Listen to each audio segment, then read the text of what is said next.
Muito boa tarde a todos, meu nome é Pedro Henrique Garcia, sou estudante de História do 4º ano, licenciatura, e hoje eu venho conversar um pouco sobre a civilização egípcia, né?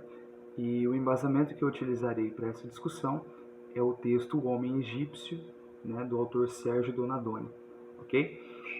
Esse texto ele é interessantíssimo para a gente estudar a civilização egípcia, né, enquanto sociedade, porque ele discute a sociedade egípcia de forma fracionada, né? Ele pega uma sociedade como um todo e divide, né, em diferentes classes para a gente conseguir analisar uma por uma cada aspecto específico de cada classe e a gente consegue ter uma visão mais panorâmica, né, uma visão mais geral através dos estudos específicos de cada classe, né? E esse estudo ele começa, né, essa discussão ela começa ali com as classes de base, né, a sociedade básica ali, né, da civilização egípcia, que é justamente os camponeses, né? E ele vai falar, né, que os camponeses foram a espinha dorsal, né? Ele usa essa expressão espinha dorsal durante ali mais de 3.000 anos, né? Nos milênios aí, que é justamente essa questão de ser a classe mais popular, né? De ser a população em si, né? E é interessante a gente pensar dessa forma porque era a classe inferior, né? Era justamente a classe inferior, era a maioria maçante e era a classe inferior, né? Estavam constantemente ali lutando contra a pobreza, né? Contra a miséria e tudo mais. E assim, eles tinham, o autor retrata assim bastante como uma característica muito forte de um semblante de cansaço, um semblante de trabalho duro, de muito trabalho, né? E pouco benefício, né? Pouco prestígio com relação a isso, né? Então essa é a maior característica da classe dos camponeses, né? Que o autor Sérgio Donadoni deixa ali enquanto uma sociedade base da civilização egípcia, né? E é interessante também a gente pensar sobre como que a história, né, dessa sociedade básica, né, dessa sociedade de base, é contada, porque é justamente uma história pela perspectiva de quem está por cima, né? Justamente pelo motivo de que ninguém iria contar a história da sociedade de base, né, dos menos afortunados, né? Então, quando a gente pega para analisar os camponeses em si, a classe baixa, a gente tem que ver uma perspectiva por cima, até porque são muito poucos os registros, né, que existem sobre a sociedade em si, e esses registros eles são apenas aqueles que contariam as histórias dos mais ricos, né, que consequentemente teria a participação da classe mais pobre. Outra classe que ele discute é a classe dos artesãos, né? Que os artesãos eles ganham uma certa importância, né? A partir do momento que a gente entende história, a gente estuda a história através da arqueologia, né? A gente descobre o andamento de uma sociedade através dos registros arqueológicos que existem em um determinado espaço, né? E eles ganham assim uma característica artística, né? Não necessariamente com essa intenção quando eles criavam aquilo que eles faziam naquela época, né? Segundo, né, o Sérgio Donadoni, né, eles tinham uma especificidade, né, cada uma das famílias dos artesãos, né, era bem forte essa questão de que os ensinamentos eram passados de geração para geração, né? Então eles tinham umas especificidades assim que eram reconhecíveis quando você estudava, reconhecíveis assim através de características específicas das obras, né?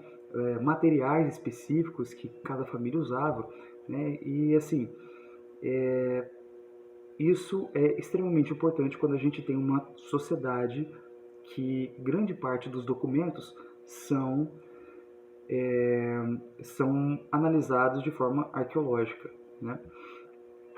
Outra classe discutida por Donadoni é a classe dos escribas, né? Que seria assim parte da alta classe já da civilização egípcia, né? E eles eram basicamente os donos da palavra, né? Aqueles que sabiam escrever, que sabiam contar história, basicamente tinham o poder da palavra, né? Eles tinham o poder da história nas suas mãos. E é muito interessante a gente pensar dessa forma, porque uma sociedade ela só existe se a história é contada, né? Então, quando você tem uma classe específica, somente uma classe específica que tem o poder da palavra, isso nos leva a alguns questionamentos sobre a questão, né, da história que a gente tem e da história que a gente deve observar, né, na história geral e na história específica.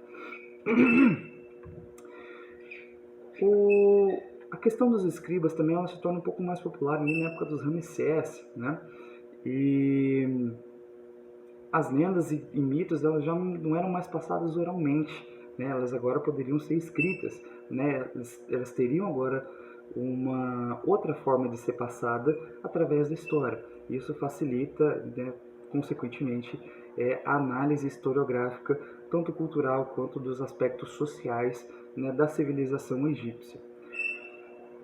Prosseguindo, né, a gente percebe que o Sérgio Donadoni ele tem uma perspectiva da base para o topo, né, dessa pirâmide egípcia, assim, né, assim dizendo, pirâmide social, né, assim dizendo. E a gente subindo um pouco mais, a gente chega nos funcionários, né, do rei, dos funcionários reais, tudo mais, que é justamente a questão da discussão da hierarquia, né? A discussão sobre os funcionários gira em torno da hierarquia, né? E essa questão assim dessa dinâmica de liderança e servidão, né? Ele coloca ali em questionamento alguns aspectos que colocam o servo no lugar do servo e os líderes no lugar dos líderes, né? Quando a gente estuda essa questão dos funcionários, da forma que eles atuavam, né? De quem eles recebiam ordens, né? Isso é bastante importante, bastante relevante a gente ver quando a gente estuda a sociedade egípcia, né? De baixo para cima, igual o Sérgio Donadoni está fazendo.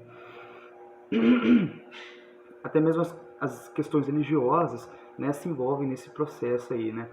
A gente tem a plena ciência de que a civilização egípcia era extremamente religiosa, né? Tinha uma crença muito forte de que, né, aqueles que estavam em cima, né, os sacerdotes, né, os reis, eles tinham um contato direto com o divino, né? Então essa relação de liderança e servidão também é necessariamente religiosa, tendo em vista que a religiosidade é extremamente importante e extremamente presente, tá certo? Outra classe, então, já que nós estamos falando sobre uma questão ascendente, né? Outra classe ali que ele vai discutir é a classe dos sacerdotes, né? Que é onde ele faz a discussão política da coisa, né? Onde ele faz a questão, onde ele coloca alguns elementos ali, né? Que são mais assim voltados para a questão política administrativa do Egito. Aí é o seguinte, ele discute alguns aspectos como, por exemplo, a admiração elevada, né, dos seguidores do rei, que de certa forma geraram um estado tardio, assim dizendo, né, deu uma certa retardada na evolução do Estado, da forma de administração política, né? E assim, ele também discute algumas coisas como, por exemplo, as formas de administração serem especificamente ali conforme a característica específica do sacerdote, né? E também discute algumas questões dos prestígios, né, dos sacerdotes ali e dos privilégios que tinham por estarem em alta classe e por serem vistos como deuses na Terra, né? A questão religiosa novamente sendo muito forte na sociedade egípcia. Muito obrigado a todos, uma boa tarde.